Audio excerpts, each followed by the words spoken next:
All right, welcome back. So, Baker Mayfield has been in the news as of late with a little bit of drama. Tommy, you want to kick us off here? Sure. Well, let's just say that Sunday wasn't the grandiose of days, right? Not very pleasant. Is any Sunday his day? I'm sure there's been one or well, a couple. But this was definitely not one. This was definitely not one. I think they said it was like his quarterback rating on the 0 to 100 scale was like 8. Um, it was just like, wow, how'd you do that? Like that's one of those like you have to do it on purpose and plan for it because yeah. So the big excitement though with it is more to the tune of um being booed by the fans, right? And then from there, basically coming out and saying, hey, you're booed by the fans, you're being asked booed by the fans, what do you think? It's like, well, I don't really care. They're probably the same fans that won't be quiet when we're on offense. So if we look at that and like dissect that for a moment, just a moment, you see crap, I just went black. Now it's back. Now you're mixed again. Now I'm mixed again. Oh lordy, lordy, lordy! I love technology. Sometimes, sometimes I don't. What the? We're still live. All right. Well, we won't worry about that for now then. But back to what I'm saying. You break down what he said. There's two little components to it, right? The first one being the obvious one where he's showing his frustration. Right? He's frustrated. Everybody knows this. You should be frustrated with the way everything's been going, and a lot of it falling on your shoulders. Of course, you're going to be frustrated, right? Your job though is to kind of use it constructively, figure out how to use it to make yourself and your team better, to turn that frustration into positive outcomes rather than just dwelling in it. The second one is when your fans boo you on a day where you played poor and your response to it is these are probably the same fans that won't be quiet when we're on offense. I don't know if he meant to do this, but he basically said, well, it's your fault. You guys wouldn't be quiet. So offensively, I couldn't do my job as well because you guys weren't quiet. If you guys would have been quiet, then I could have done it. And with the In struggles other that the words, Browns had, if you guys had been less invested in the outcome of this game, then we would have won it. yes. And so, that's that whole spot of it's a tough year because they have some good I had high expectations for the year. And it's not like their year is toast, right? They're still they're still alive and can kind of, you know, depending on, obviously you gotta play it, but nothing's off the table for the Browns yet. Unless their But it's, running backs get injured. yeah. So you're in that spot of, hey, I want to do more. I want to do this. I want these expectations. They're still on the table that we can meet this, but right now we're having a hard time with that and we're struggling to beat the worst team in the NFL. Right? That's basically it. The Lions are like, because they're not just bad, they're unlucky too, right? But you're struggling to win those games.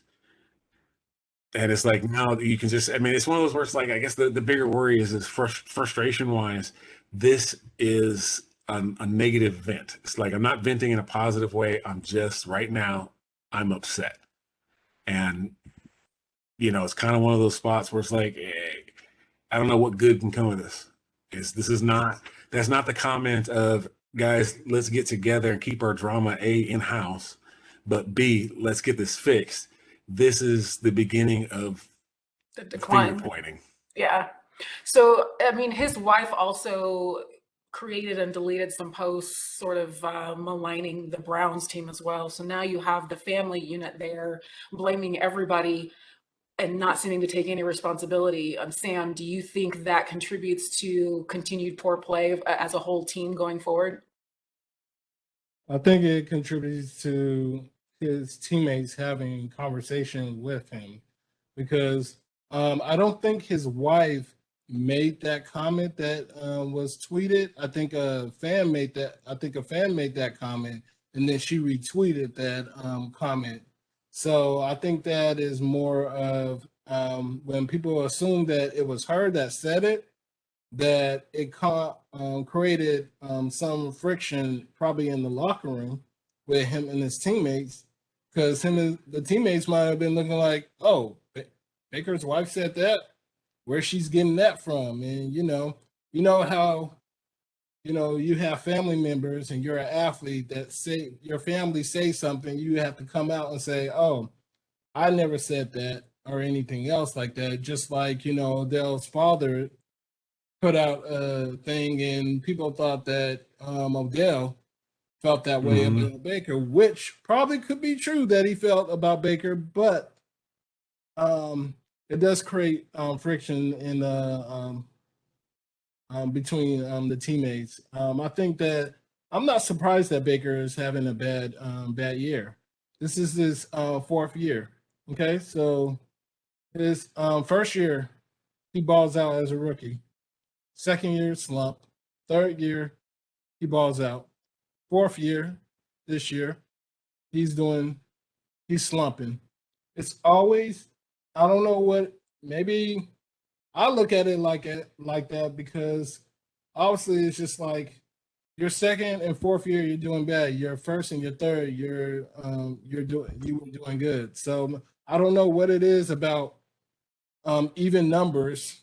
Maybe he plays bad in the even numbers. So if they do give him his money, the Browns can be happy that it's an odd year. So maybe he's going to play better in that fifth year. But if he plays worse, then hey, you know what, Baker, you made me out a liar about the whole equation. Well, I mean, the one thing I will say that is always kind of teams in this situation where you have you have Cleveland, right?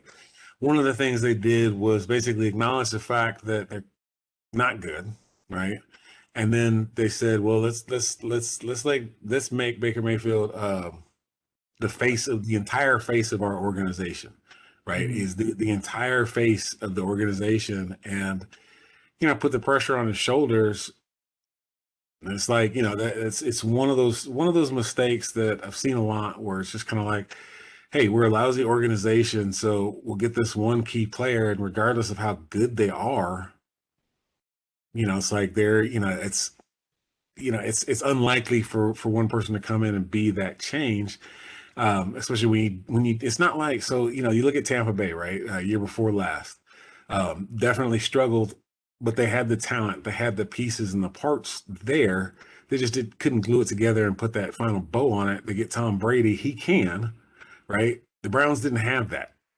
The Browns were kind of like, we got one or two, but it's really their strong parts are all individual aspects. They haven't reached that spot where it's like, oh, our entire defensive line is demonstrative. All of our linebackers, our running back core, our wide receiver, they don't have that part. They've got individual players that are really good, mm-hmm. but they need to start like putting groups together that are really good. Particularly the big one, if you got to choose one to start, you have to start with your offensive line and your defensive line.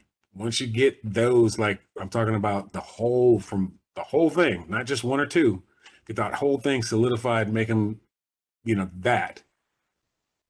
It's something to build on, but just putting in, I mean, you can get the best, insert whatever position that you want. Go get the best player in the NFL to play it. You still have the same problems. Like it's big, especially like keep in mind, Baker Mayfield is not the best quarterback in the NFL.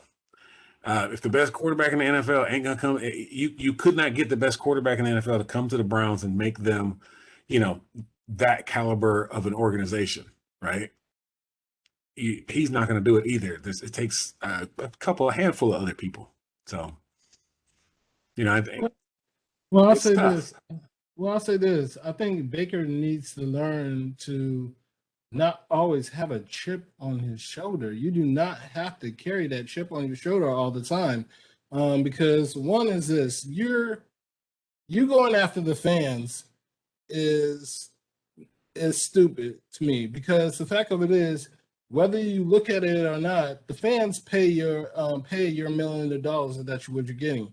They pay you because they pay for jerseys, they pay for tickets to come see watch game, and for you to be dismissive as far as fans, as far as your fans booing you when you know you play horrible, and you know what, instead of saying, you know what, yeah, I got booed by the fans, but you know what, they had a reason to boo me because hey, I play like crap. You said that you played like crap, so why wouldn't you just take the hits and then go about your day? But no, you have to carry that chip on your shoulder all the time. And, you know, it is great that you have that chip because you had to overcome so many things in college, from transferring from another college to go to starting at Oklahoma, and then going to the NFL. Yes, we understand you had a lot of things that you had to go through, but you do not always need to have a chip on your shoulder. Even that, and it's also one of those where it's like, yeah, don't play with the chip on your shoulders. You don't need it. And then on those ones, you know, part of his deal, and I think this was like a big part of with the Odell Beckham thing that was going on, is it's like he's trying to put the team on his shoulders and make sure like he's got to be the one to make all this stuff work. And it's like, well, dude, just play. Like go through your reads, go through your progressions, make sure you get your footwork down. You know, it's like look for the pre-signal calls or the pre-place calls that you need to make.